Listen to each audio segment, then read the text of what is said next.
Breaking news YCP అధినేత జగన్ సన్నిహితుడు MR properties director Sunil Reddy director గా ఉన్న కంపెనీలో సిట్ సోదాలు ముగిశాయి. హైదరాబాద్, విశాఖపట్నంలో తనిఖీలు నిర్వహించారు సిట్ అధికారులు. కీలక డాక్యుమెంట్స్, హార్డ్ డిస్కులు స్వాధీనం చేసుకున్నట్టు తెలుస్తోంది. మద్యం కుంభకోణంలో ముడుపుల రూటింగ్ కు డొల్ల కంపెనీలు పెట్టారని సిట్ అనుమానిస్తోంది.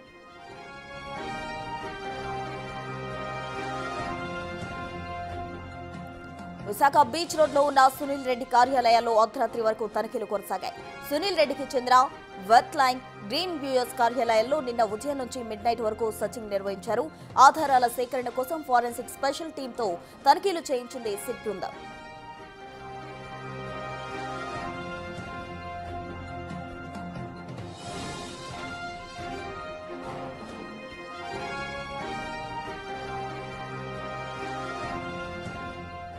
జగన్ సతీమణి భారతీరెడ్డికి సునీల్ రెడ్డి సమీప బంధువు. పైగా ఎంఆర్ ప్రాపర్టీస్ కుంభకోణం కేసులో జగన్ తో పాటు సన్నిహితుడుగా ఉన్నాడు సునీల్. అయితే ఈ కేసులో అప్పట్లోనే సిబిఐ సునీల్ రెడ్డిని అరెస్ట్ చేసింది. కొన్ని రోజుల పాటు జైల్లో జగన్, సునీల్ కలిసే ఉన్నారు.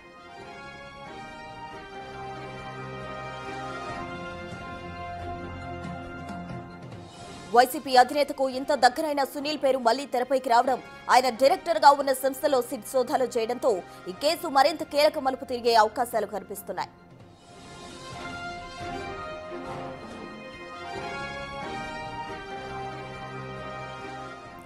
వైసీపీ అధినేత జగన్ కు అత్యంత సన్నిహితుడైన MR properties director Sunil Reddy director గా ఉన్న కంపెనీలో సిట్ సోదాలు ముగిశాయి. విశాఖ బీచ్ రోడ్ లో ఉన్న ఆయన కార్యాలయాల్లో సిట్ అధికారులు తనిఖీలు నిర్వహించారు.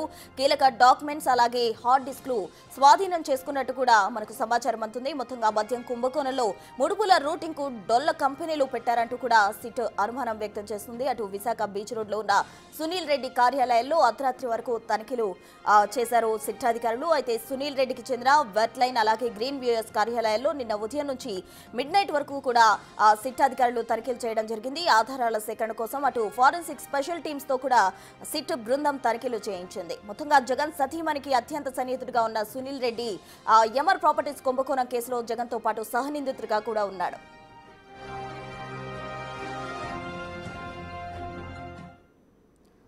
మొత్తంగా సిట్ అధికారులు సునీల్ రెడ్డికి సంబంధించిన కార్యాలయాల్లో తనిఖీలు చేయడం ముగిసింది. దీనికి సంబంధించి పూర్తి డీటెయిల్స్ మా ప్రతినిధి రాజు వైజాగ్ నుండి అందిస్తారు. రాజు, నిన్న ఉదయం నుంచి రాత్రి వరకు కూడా దాదాపుగా అర్ధరాత్రి 2:30 సమయం వరకు కూడా సిట్ అధికారులు విశాఖలో మొత్తం అంతా తనిఖీలు చేసినటువంటి పరిస్థితి కనిపిస్తుంది. నర్రెడ్డి, సునీల్ రెడ్డికి సంబంధించినటువంటి 2 కంపెనీల్లో వెడ్ లైన్, అదే విధంగా గ్రీన్ వ్యూయర్స్ అనే 2 సంస్థలకు సంబంధించినటువంటి కార్యాలయాల్లో పూర్తి స్థాయిలో తనిఖీలు అయితే నిర్వహించారు.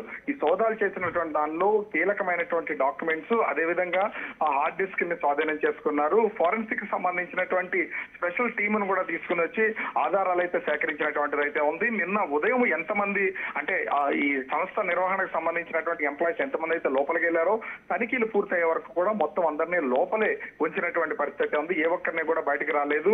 కనీసం అంటే లోకల్ పోలీసుల్ని బయట పహార కాశారు. లోపల నుంచి బయటకు కానీ బయట నుంచి లోపల కానీ ఎవరిని రానిచ్చినటువంటి దాఖలాలు అయితే లేవు. అటు వచ్చినటువంటి అధికార యంత్రాంగం ఒక ఎస్పీ స్థాయి అధికారితో పాటుగా ఒక ఉమెన్ డిఎస్పీ స్థాయి అధికారి కూడా ఈ టీమ్ లో ఉన్నటువంటిది అయితే ఉంది. మొత్తము హార్డ్ డిస్క్లు అన్నింటినీ కూడా వీళ్ళైతే స్వాధీనం చేసుకుని కీలకమైనటువంటి డాక్యుమెంట్స్ తీసుకుని అయితే వెళ్ళినట్లు మనకైతే సమాచారం అయితే అందుతుంది. పూర్తిగా విచారణ చేసిన తర్వాత ఏమేమి డాక్యుమెంట్స్ ఉన్నాయి అనే దాన్ని వీళ్ళు బయట పెడతామని తెలియజేసినటువంటిది అయితే ఉంది. అయితే కీలకంగా నగదు లావాదేవీలన్నీ కూడా, ఎందుకంటే గతంలో ఎంఆర్ ప్రాపర్టీస్ కి సంబంధించి ముఖ్యంగా జగన్ కి ముఖ్యమైనటువంటి అనుచరుడిగా ఉన్నాడు. అదేవిధంగా వైఎస్ భారతికి సమీప బంధువుగా ఉన్నటువంటి వ్యక్తి. గతంలోనే ఈ ఎంఆర్ ప్రాపర్టీస్ కి సంబంధించినటువంటి కేసులో కీలకమైనటువంటి వ్యక్తిగా ఉన్నటువంటి ఈ సునీల్ రెడ్డి, దీనిలో నగదు లావాదేవీలన్నీ కూడా లిక్కర్ స్కామ్ కు సంబంధించి సునీల్ రెడ్డి చేశారనేది ఒక పూర్తి స్థాయి సమాచారం అధికారి దగ్గర ఉన్నటువంటి నేపథ్యంలో ఏకకాలంలో అటు హైదరాబాద్, విశాఖపట్నంలో 2 చోట్ల ఈ తనిఖీలు అయితే నిర్వహించినటువంటిది అయితే ఉంది. విశాఖలో ముఖ్యంగా ఒకే కార్యాలయంలో ఉన్నటువంటి, అంటే ఒకే భవనంలో ఉన్నటువంటి 2 కార్యాలయాల్లో ఉదయం 11 గంటల సమయం నుంచి అర్ధరాత్రి 2:30 నిమిషాల వరకు కూడా తనిఖీలు అయితే నిర్వహించి వాళ్ళు ఆ సోదాల్లో దొరికినటువంటి మొత్తం పత్రాలని అదేవిధంగా హార్డ్ డిస్క్ అయితే తీసుకెళ్లినటువంటి పరిస్థితి అయితే ఉంది. అయితే ఏమేమి తీసుకున్నారు, దాంట్లో ఇంకా ఏమి ఆధారాలు ఉన్నాయి, ఆధారాలు లభించాయి, ముఖ్యంగా ఈ నగదు లావాదేవీలకు సంబంధించి హార్డ్ డిస్క్ లో ఉన్నటువంటి కీలకమైనటువంటి వివరాలు ఏంటనేది వెల్లడించే అవకాశం అయితే ఉంది. ముఖ్యంగా ఆధారాలు ఏమి కూడా మిస్ కాకుండా ఉండడం కోసం ఫారెన్సిక్ టీమ్ ను కూడా ఎంగేజ్ చేసుకుని ముందస్తుగానే వచ్చినటువంటి ఈ సిట్ అధికారులు మొత్తం రెండు కార్యాలయాల్లో దొరికినటువంటి ఆధారాలతో ప్రస్తుతం అయితే ఇక్కడి నుంచి సోదాలు ముగించుకుని వెళ్ళినటువంటి పరిస్థితి అయితే ఉంది. మరి వాళ్ళు ఎట్లాంటి వివరాలను బయట పెడతారు, సునీల్ రెడ్డికి సంబంధించినటువంటి ఏ విధమైనటువంటి వివరాలు బయటపడతాయి అనేది మాత్రం వేచి చూడాల్సిన పరిస్థితి కనిపిస్తోంది. రాజు, అయితే గతంలో కూడా ఎంఆర్ ప్రాపర్టీస్ కుంభకోణంలో నిందితుడిగా ఉన్నారు సునీల్ రెడ్డి. అయితే ఇప్పుడు ఈ రెండు కార్యాలయాల్లో కూడా తనిఖీలు చేసే ఆధారాలు సేకరించారు. మరి ఈ కేసు ఏ కోణంలో మలుపు తీసుకునే అవకాశం ఉందంటారు? అంటే ఇక్కడ ఖచ్చితంగా సునీల్ రెడ్డి అటు జగన్మోహన్ రెడ్డికి ప్రధానమైనటువంటి అనుచరుడిగా ఉండడం, గతంలో కూడా జగన్ తో కలిసి కొన్ని కేసుల్లో ఉన్నటువంటి నేపథ్యంలో లిక్కర్ స్కామ్ కు సంబంధించి అసలు నగదు లావాదేవీలు అన్ని కూడా ఎవరు చేశారనేది ఇప్పటి వరకు అటు సిట్ అధికారులు కూడా ఒక క్లారిటీ ఇచ్చినటువంటిది అయితే లేదు. ఇప్పుడు 30 మందికి పైనే అరెస్ట్ చేశారు, వాళ్ళు జైలుకి పంపిస్తూ ఉన్నారు. ఆ కేసు అయితే నడుస్తున్నటువంటిది అయితే ఉంది. కానీ మొత్తం ఈ లిక్కర్ కుంభకోణానికి సంబంధించి నగదు అంతా, అసలు ఆ డబ్బంతా ఏమైంది, ఎవరి అకౌంట్ కి ట్రాన్స్ఫర్ చేశారు, ఎవరెవరి ద్వారా బినామీల ద్వారా ట్రాన్స్ఫర్ చేశారా, లేదా ఈ అంటే కంపెనీలను పెట్టి ఈ కంపెనీల ద్వారా షెల్ కంపెనీల ద్వారా నగదును బదిలీ చేశారనేది తెలియాల్సి ఉంది. దాదాపుగా 10 షెల్ కంపెనీస్ అయితే సునీల్ రెడ్డి నిర్వహిస్తున్నట్లుగా తెలుస్తుంది. 5 కార్యాలయాల్లో, అంటే 5 ప్లేసెస్ లో ఈ 10 కార్యాలయాలు అయితే నిర్వహిస్తున్నారు. 5 భవనాల్లో ఒకే చోట రెండు కార్యాలయాలు నిర్వహించడం వాళ్ళకి ఆంతర్యం ఏంటి? ఈ షెల్ కంపెనీస్ ద్వారానే ఈ ఏపీ లిక్కర్ స్కామ్ కు సంబంధించినటువంటి డబ్బు మొత్తం అంతా కూడా ట్రాన్స్ఫర్ చేశారనే కోణంలో కూడా ఈ సిట్ అధికారులు అయితే దర్యాప్తు చేస్తున్నటువంటి పరిస్థితి అయితే ఉంది.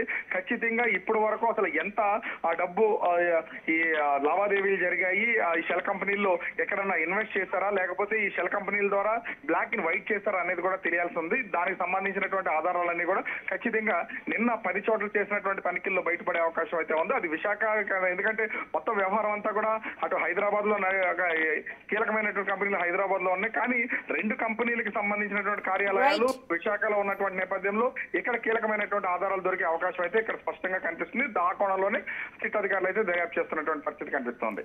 Right Raju, thank you.